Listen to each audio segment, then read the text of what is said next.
back to Brashonomics, and if you're out there and you're listening today, I just encourage you, no matter who you're working with, to just communicate a little bit better and try to lay down those expectations, because ultimately it really will lead to better relationships and I think better, service and product and all the way through. Certainly, I actually read, maybe a year ago that the number one thing people actually want from a real estate agent is to have that phone call. I mean, to be available, accessible. And, we're lucky enough today to have Jan Selvar join us, president of Seattle Condominium Network, who has been nominated for 5-star Best in Client Satisfaction by Seattle Magazine on numerous occasions. Hello, Jan. Hello, Ben. Thank you for having me. It's a pleasure to be here. Yeah, it's a pleasure to have you here. And so how are you? Things are good? Things are good, and they're getting better and better. Well, that's good. Tell me a little bit, what do you think about with this, the communication piece of being a real estate agent? You have to be pretty accessible, but is there a line you ever draw in the sand? Well, I think that it's just a person's individual business plan. I'm a person who is available. I pride myself in being available, certainly communicating with my clients on the best way for them to communicate. Is that voice? Is that email? Is that text? And then for me, to honor them. And communication is the key of my business, absolutely bar none. Okay, and so do you texting people? I mean, is that like do people want to be texted? Some people, particularly the younger generation, they want to be texted. They're confirming appointments by text. They're telling you you're going to be late by text. I'm negotiating some inspections by text. Not my preferred method, because I do prefer a paper trail through email. And oftentimes I will say, please put that into an email with directions or what have you. So, but yes, we're seeing all of it. I like how they tell you that they're going to be late via text. I'm only 10 minutes late. I'm in the car right now. Right.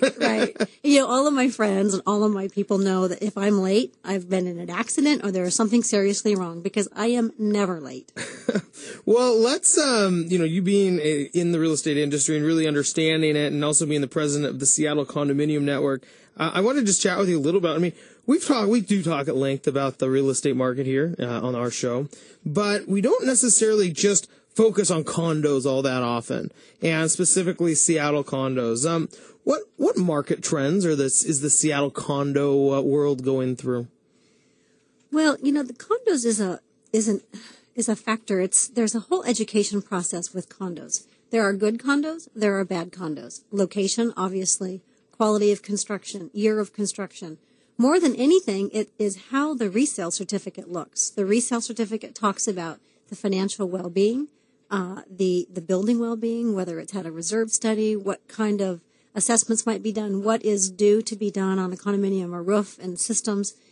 So you take people out and you look at the condominiums, you look at the view, you look at the lobby, you look at the space. That's just such a small part of it, because from there you've got to get into the nitty-gritty on what are the assessments, who's in default, what kind of foreclosure, short sale action do you have, what kind of litigation have you had or may you have. So it's a very large area that you have to navigate, and you've got to have some skill and some understanding of how the network works and how we buy condominiums and the important parts, which is different than buying a house. Well, yeah, I mean, you say there's good versus bad condominiums, and I mean, that doesn't even necessarily have to be by neighborhood. I mean, this is actually building by building. It absolutely is, yes. Year of construction, is it concrete and steel? Is it a stick-built building? Where is it? What is it undergone? Each and every condominium has such a different and diverse offering. And it's just the story behind it, really. There is a story behind every condominium. And, I will tell you, I have lived in a condominium for 10 years. I love condominium living. Less is more. It's a wonderful lifestyle that allows you to lock and leave. And so long as you are in a good group of like-minded people and in an area that you prefer and being involved in your association to some degree, it's wonderful. So, okay. So if people are interested in condos, what is that inventory like right now? We've heard kind of across the board that there's not a lot of inventory. And then we've even talked a little bit about this kind of buyer burnout, where a lot of people were looking, just kind of said, you know what, I've done enough. I don't need to lose 5 more houses and go through this emotional up and down. What is it like what is that inventory like in condos right now? Well, the inventory is down, particularly downtown. I think in the areas that are the most coveted, we have less and less inventory. We had, obviously, a number of years ago, there was quite an excess amount. They're being consumed. In downtown Seattle right now, which is Area 701, we have 129 active listings of condominiums, which isn't very much when you consider that area. In Capitol Hill, Madison Park, we have 142 active listings today. Now, keep in mind that covers the smallest condominium studios at perhaps a couple $100,000, and that goes all the way up to the $4 million mark. So you have a lot of wide discrepancy of condominiums available in shape, size, and in location. But we don't have a lot, and we certainly have nothing new coming. So when you look at the prices of condominiums, I mean, do you see them remaining stable? I mean, with such a lack of inventory, I think you said there's 142 in an entire section of Seattle that, I don't know, 100,000 people probably live in. That's a very small number. Well, and to answer your question, it really depends on the unit. It depends on the health of their resale certificate. It depends on the pool of buyers and owners that are in that and how they've taken care of the units, how they're presented to the market. It really does depend.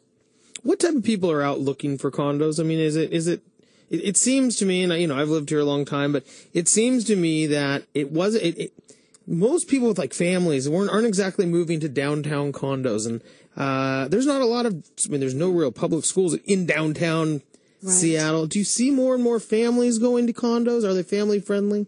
We are seeing more of that. I will tell you, my business, my own particular business, is I work with a lot of empty nesters. I'm working with a lot of couples whose kids are in college. They don't want the horse acre anymore. They don't want to clean the gutters and mow the lawn. They're done with that, and they want to move downtown into a lovely home. They want a concierge. They want to walk out their door and go to the opera or the symphony or any of those things. They want a cab to pick them up and take them to the airplane or to the ferry to go to their vacation rental. So that's more of my niche. Now, in that, I would like a concierge also, by the way. Yeah, so would I. But I also work with those people whose children are buying their first condominium. So I'm also in that sector of the $150,000 to $300,000 condominium, which is a completely different product. And most often, it's a little bit out of town.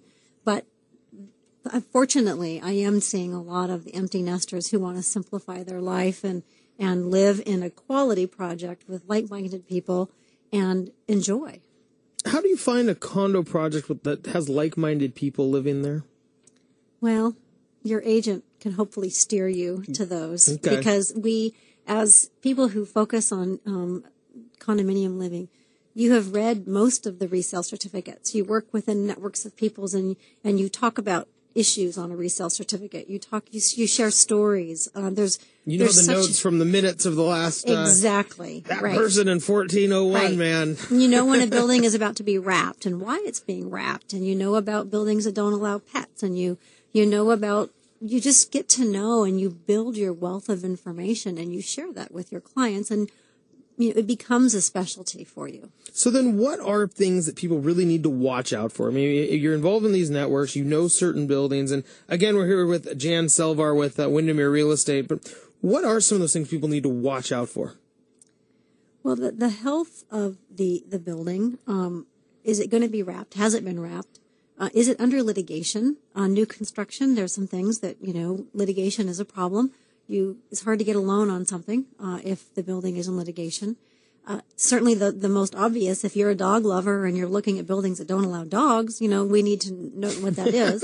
If you're a 2-car family and the condominium only has 1 parking, those are some obvious things. Those are things that get you before you make the offer. Once you're in contract and you have an offer that's been negotiated, then you get the resale certificate, and usually it does wait. You don't get it usually until the offer has been made. But that's when you get into the budget and read the minutes. And are we going to be wrapped? Aren't we going to be wrapped? Are we having a big assessment? How are the windows? Is someone in default? And the default ratio in some condominiums is big, and you have to be aware of that. And then in turn, you look at, I think these default things that people don't understand is, the money has to be made up. If somebody isn't paying their piece of the pie, right? Other people kind of have to pick that up. Sadly, yes. But are there other ways to mitigate that? Well, short sale versus a bank owned It's often, not always, but it is often the association that takes care of that. Yes, you can go after a homeowner if they have assets. Oftentimes, it's not the case. So, not that it's assessments, but it could be, depending how many there are. Oftentimes, it falls to the HOA to take care of that. Interesting. Well, Jan, we do have to go to break, but thanks so much for joining us. I really do appreciate you having here. Again, Jan Selvar, the president of the Seattle Condominium Network. When we come back, Ryan Leopold is joining us. It's Monday. We're going to talk mortgages and what's going on. I mean, are you hearing this? Well, you've probably heard the terms QE3. Have you heard GFI? Do you know what it all means? When we come back, we'll let you know. You're listening to Brashenomics.